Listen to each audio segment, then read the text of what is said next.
On parle maintenant d'une toute autre discipline, les échecs. Cet été, Lyon accueillera les championnats d'Europe pour les déficients visuels. C'est la première fois qu'une compétition d'un tel niveau se déroule en France. Pour le club organisateur, le Lyon Olympique Échecs, c'est une belle récompense. Très impliqué pour rendre ce jeu accessible à tous, il propose depuis 5 ans des ateliers pour les élèves non et malvoyants de la cité scolaire René Pelé à Villeurbanne. Jean-Paul Savard et Édouard Blaise. Oula, attention. Là, t'as mal suivi une diagonale.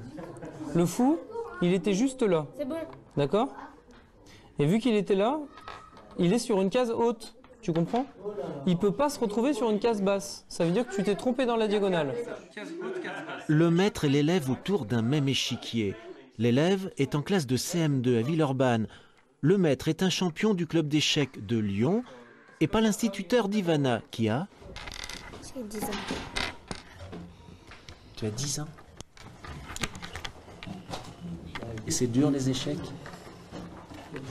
C'est amusant?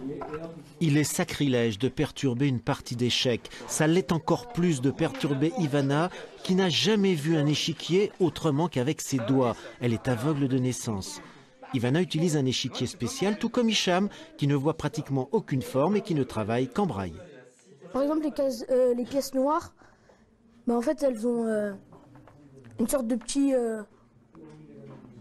bout en fer au-dessus en fait, qui dépasse pour qu'on reconnaisse que c'est les pièces noires, tandis que les pièces blanches, en fait, elles n'ont rien par-dessus. Tu gagnes des fois? Là, aujourd'hui, j'ai pas gagné, mais ouais, parfois je gagne.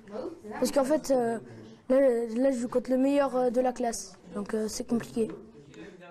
Le meilleur, Quentin, est malvoyant. Il vient de gagner 2 parties dans un tournoi pour joueurs valides et c'est une grosse performance. Quand vous avez un échiquier grand, un grand échiquier,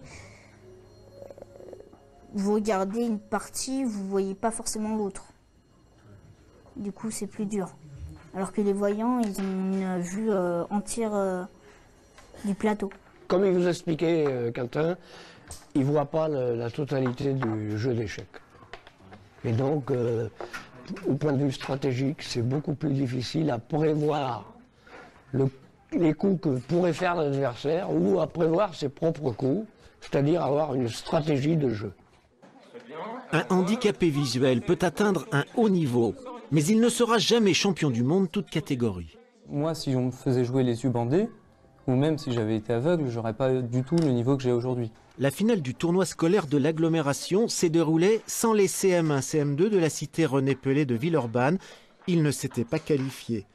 Mais le monde des échecs ne leur est plus interdit. De toute façon, ça leur apporte ce que ça apporte aussi à des enfants qui ne sont pas déficients visuels, sur la mémoire, sur les stratégies, etc. Donc c'est un bon élément pour des élèves comme les nôtres. Les élèves du primaire ont montré la voie. Désormais, les handicapés visuels du collège et du lycée jouent également aux échecs à la cité René Pelé de Villeurbanne.